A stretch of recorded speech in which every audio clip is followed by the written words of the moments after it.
ฟิวหลับได้แล้ว3 ทุ่มกว่าแล้วว้า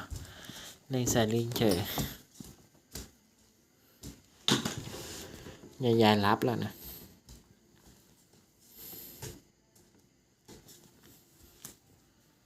มันจะขึ้นเตียนแล้วกันนะ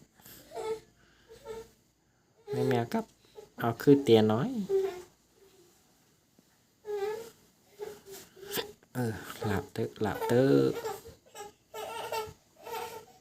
แม่เปิดเนี่ยแม่เปิดไม่ใช่หรอแม่เปิดเนี่ยไม่ใช่หรอแม่ไอ้ฟิว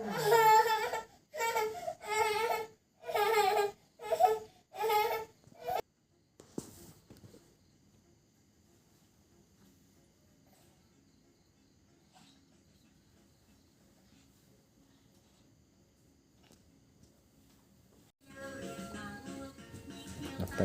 ไหน